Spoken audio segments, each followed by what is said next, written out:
Fair is not when everyone gets the same, but when everyone gets what they need. This quote from Mr. Lansing's bulletin board shows that not everyone benefits from the same treatment. Likewise, a cut policy will let the people who are more advanced get to the level of teaching they need in order to improve. There are many other reasons why a cut policy for extracurriculars at the secondary level would be beneficial to both the students' improvement and the performance of the team. For example, it would encourage students to work harder for a spot and will result in healthy competition. Also, a cut policy will make it so those who are more serious or committed can move at a faster pace that will benefit both the group and its individuals. Lastly, cut policies are realistic, which will prepare them for similar situations later in life, such as college and careers. As we expand on these reasons, you will see why middle schools should advocate cut policies.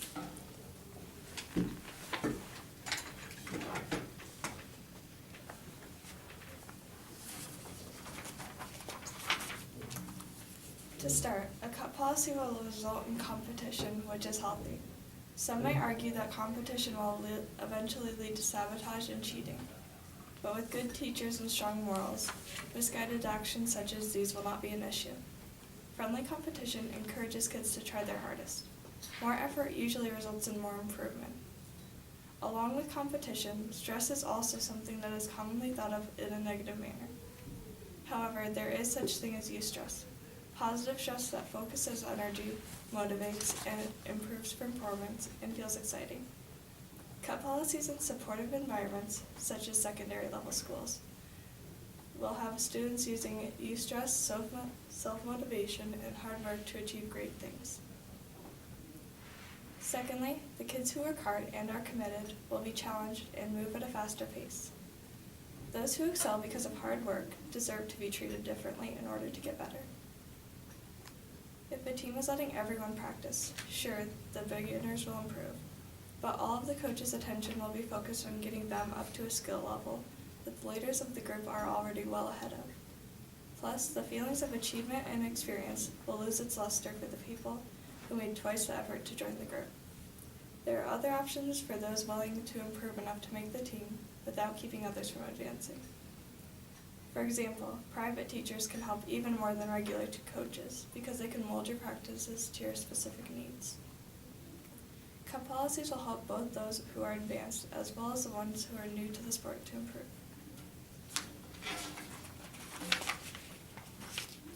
Lastly, the students need to be prepared for similar situations in the future. They will need to learn how to accept disappointments without losing self-esteem. Having cut policies will also make them aware of the fact that just because they apply or try out for something, that doesn't mean that they will be guaranteed to be chosen. According to Forbes.com, the average number of people who apply for a job is 118.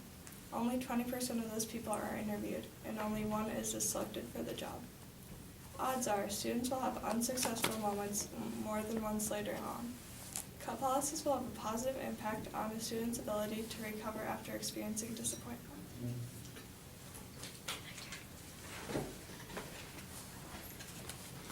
Terry Orlick, a sports scientist, says, "The process of cutting is a vicious circle for the one who doesn't make it.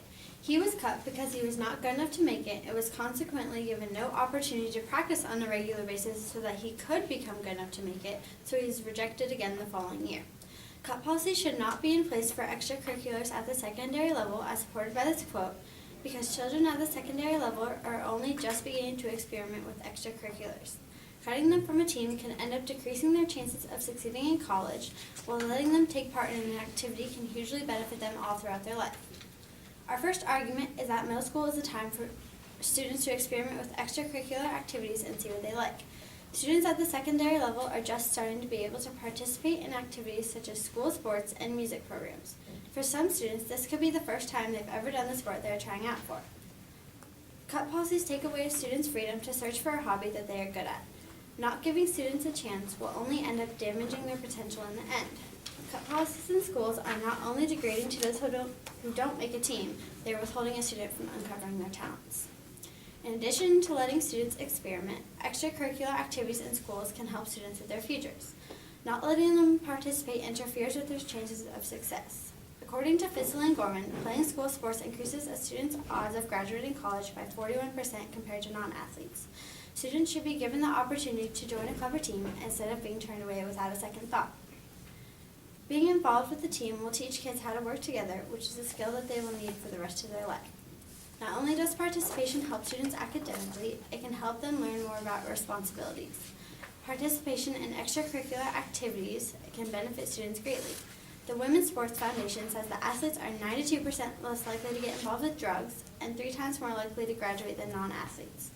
Getting involved in clubs, sports, or other pursuits through school can help a student grow, and it can be fun.